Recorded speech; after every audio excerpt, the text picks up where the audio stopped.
team nationally all over the country would not be able to support us in getting to where we are today. Mark's been the backbone of me, as well as his team, have visited me over the months of getting to where Baxter Life Training is today. So that's something I'm very proud of, and thank you, Mark, for that. Secondly, most importantly, no objections to is you guys. I know I've said it umpteen times, you know, but you've gone through a difficult journey with myself, and you know the guys around you over these past 8 weeks. It has been tough. You know, there has been obviously emotional times as well for all of you. You know, but personally and publicly, I want to thank you for everything you've done, and you should be proud of what you've done and achieved. Okay, I'm also proud to hand over to you now to Baxter Life Care. Okay, and to prove yourselves with the skills, qualifications you've gained through our tutors and trainers, you know, and yourselves, you know, together as a team to work with Baxter Life Care and develop your career. Okay, so thank you both. You deserve it. Okay. Also, most importantly as well for me, there's 4 guys in this room that I could not have done this without, and I would like to point them out. I've got Stephen Drambergen, okay, at the back there. Stephen is our tutor. He helps and will be delivering our class-based learning, predominantly at the moment in the cash health and social care sector, and moving forward then next into children and young people. Second to Stephen is Wyn Williams. Wyn currently has just been tutoring this cohort that sits beside you today. He's bonded with this group in several ways, and he's very, very proud of that, as I am of him. Without Wyn's support, and this is no disrespect to the rest of my team, but I do want to send a special thank you to Wyn. It was quite emotional for me. She told me. I'll give you a tissue later. No, thank you. It's been a lot. Okay. Next in line to that, I have Alan. Alan's background at St. Anomalies is Alan, stand up please, so everybody can see you. Alan is a trainer. Alan is actually supporting us with our what we call our mandatory training, which is day-to-day training for not just health and social care, but multiple sector and multiple organisational workforce. And that is helped deliver with our one-day first aid training, manual handling, moving handling, medication, health and safety, etc., etc. Alan has a proven track record as being an ex-paramedic, ex-military, so we've got quality trainers. And again, his dedication, even now, joining Baxter Life Training, you know, is paramount to us moving forward. Simon, can I just point out his speciality? Yeah. Underwater basket weaving. Oh yes, yeah. Yeah. And then we have Carl, wherever he is, hiding over there. Carl, stand up, Carl. Carl, well, first and foremost, Carl, he commutes and travels and supports us. Carl's based in Blackburn, so he travels to Blackburn, Manchester, and supporting our, again, like Alan, mandatory training day to day. Again, Carl is ex-paramedic, ex-police, so everybody's on all yellows, be careful. And yeah, so Carl, again, another thank you to yourself, especially because without your support, these guys wouldn't have got through either. Okay, so thank you. All right. So that's it really from me. Obviously, we'd like to network with you all a little bit more later and discuss, and even more in the future, more importantly. So hopefully, whatever organisation you're from, whatever networking you do, please help and support Baxter Life Training. Because we obviously care, we do care, but I want to add another word onto that, and it's quality. From the training side, it's quality, quality, quality. I've had years of experience in training, along with obviously when I talked about there, an ex-colleague of mine.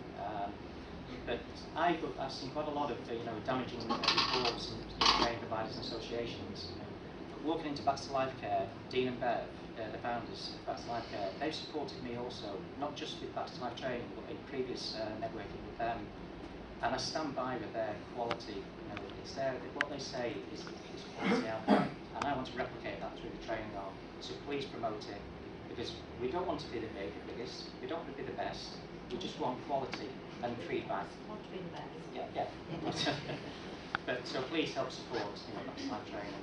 Okay. Following on, in view of all this, obviously I would like now to introduce an important member of today, who I'm very, very grateful for attending. And he will now obviously stand up before you and help again promote Baxter Life Training and welcome MP, Minister of Skills for Care, Marsden. He will now do his short presentation, and then after the presentation, as been said, Mark and Gordon will then formally present the certification to the students. All right. So thank you again, guys. So welcome, Gordon. Mark.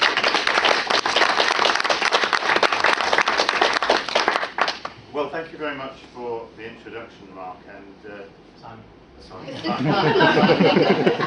Simon, well, I'm getting my own back, you see, because you introduced me as the Skills Minister, and we're not quite there yet, we're working on it. We regard ourselves, shall we say that shadow ministers are there to be the grit and the oyster, and we hope we produce a few pearls out of government from time to time. But seriously, it's a great pleasure and an honour to be here today.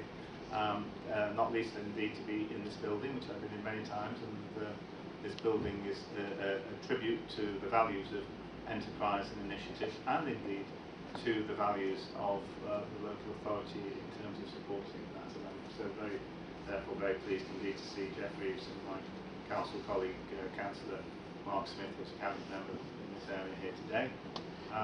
And it is a great privilege to be here on what's a very good day for you, Bev and Dean, and for all of your staff, because you are doing exactly what Mark said you need to do in the process of lifelong learning. You are progressing.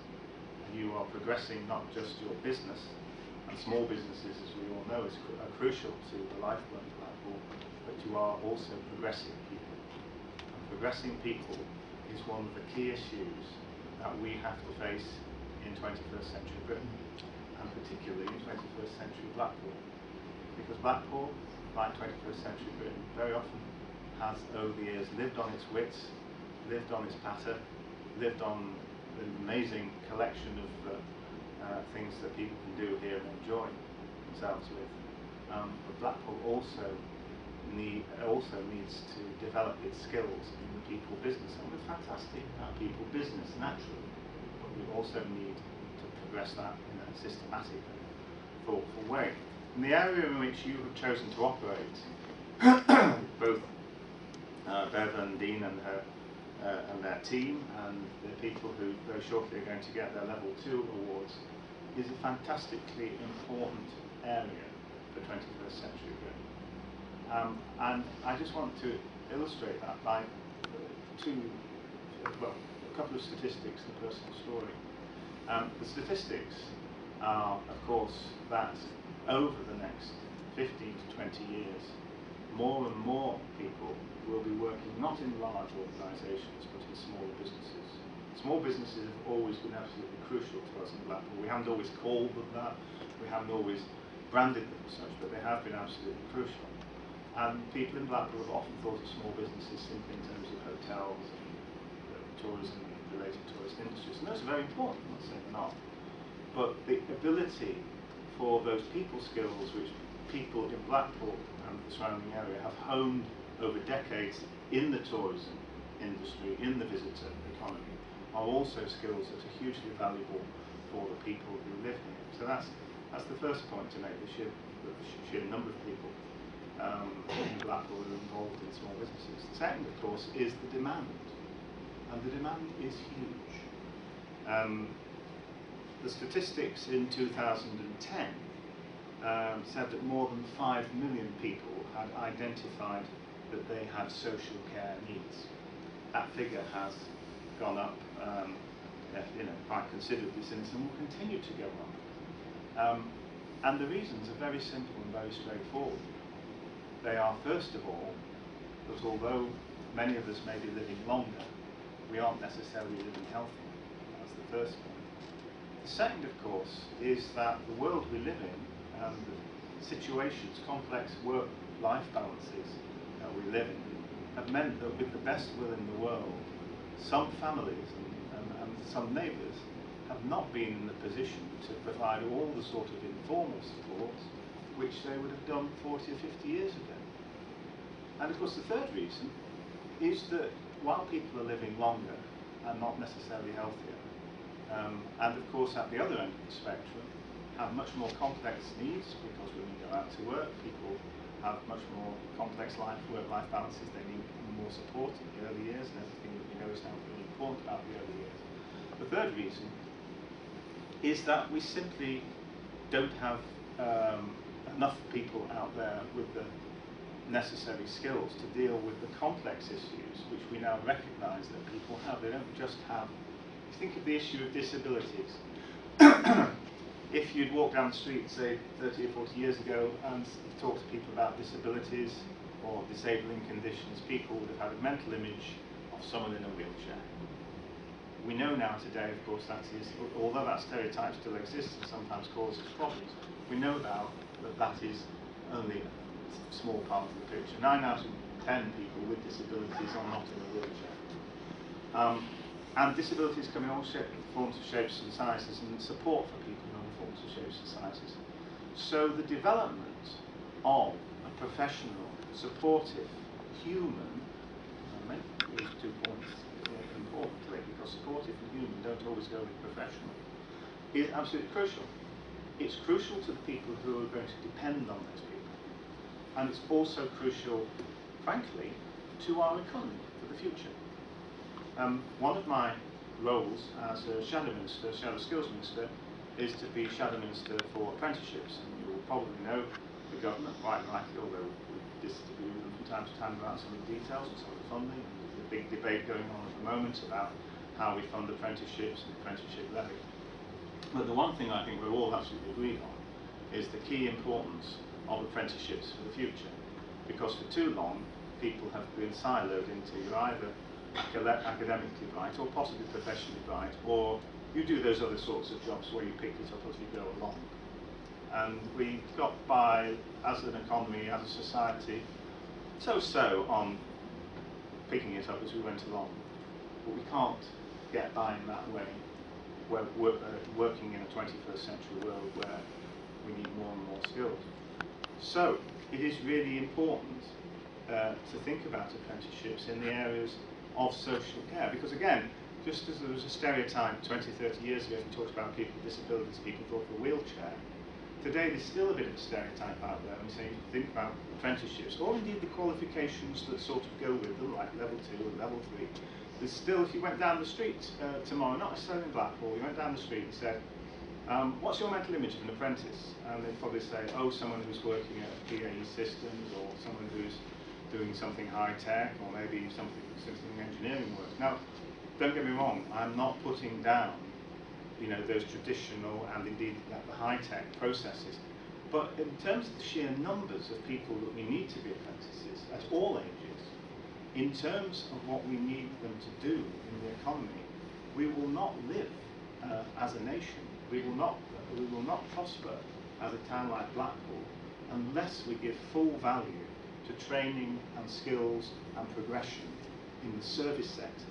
And there is nothing wrong with the service sectors. There is no, this assumption that the service sector is somehow a second best to actually making widgets, or even for that matter, making Eurofighters, is entirely wrong.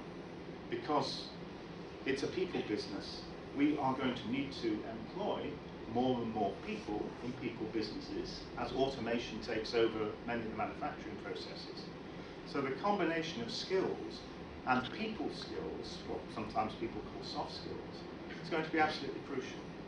And nowhere does that come together more importantly and closely than in the business which Dean and Bev and the rest of you are involved in. Because it is about training. It is about taking things forward. And we could spend the afternoon wax lyrical about the ways in which you trained. And do you do short courses? Do you do modules? Do you add them all together? But at the end of the day, it is about you feeling empowered as the person being trained, you then being able to disseminate that enthusiasm and knowledge to the people that you will work with, and who knows, potentially might train yourself, but also how you then integrate it with those people's skills. Because there have been, for many years, people in the caring sector who have been very loving and very caring with the people for whom they have cared. But sometimes because they have not had the skills or the basket or the portfolio of abilities that we now talk about, they haven't always been able to do the job over and beyond TLC. And the truth of the matter is, as I've already said today, given that there are so many complex conditions, people do need to have more of those skills. But at the other end of the scale, there is the challenge or the danger that people simply learn all these skills, and it's a bit like, you know, something out of Little Britain, the computer says yes or no. And the more and more you learn those skills, the more and more important it is to recognise that those skills operate not looking at the computer, but looking at the person that you are dealing with.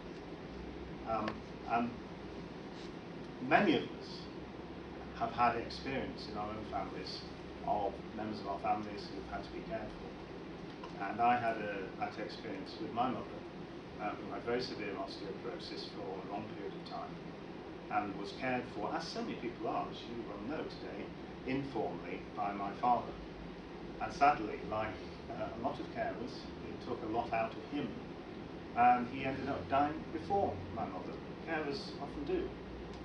And so we then had to rely on the services of the sorts of people that you deal with in Baxter Life Care. That wasn't here in Blackpool, it was in Stockport where I grew up. And it's fair to say we had mixed reputations, a mixed bag of people. But the things that came over to my mother in the last 3 or 4 years of her life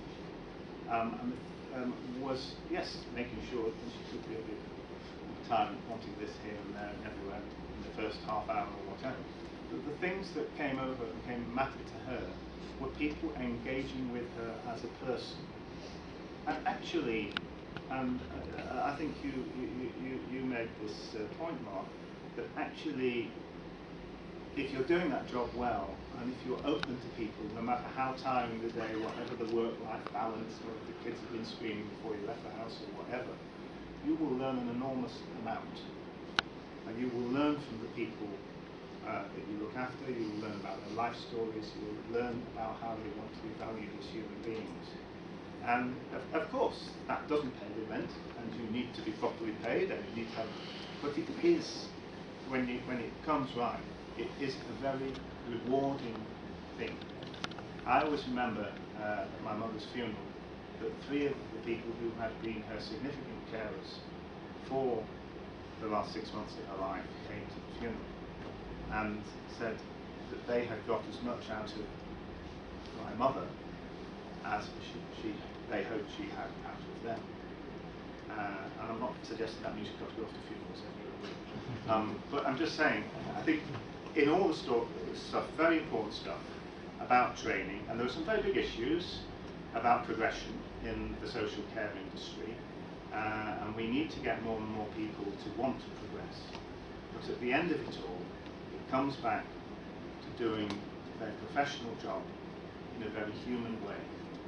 That's what I think that you certainly aspire to do, and I believe deliver with your care services already. And it's something I think with the incorporation of the life training schemes that you now have, that you will be able to take forward in that progression way. I wish you all the very best, and I wish all the very best especially to those people who are getting their qualifications today.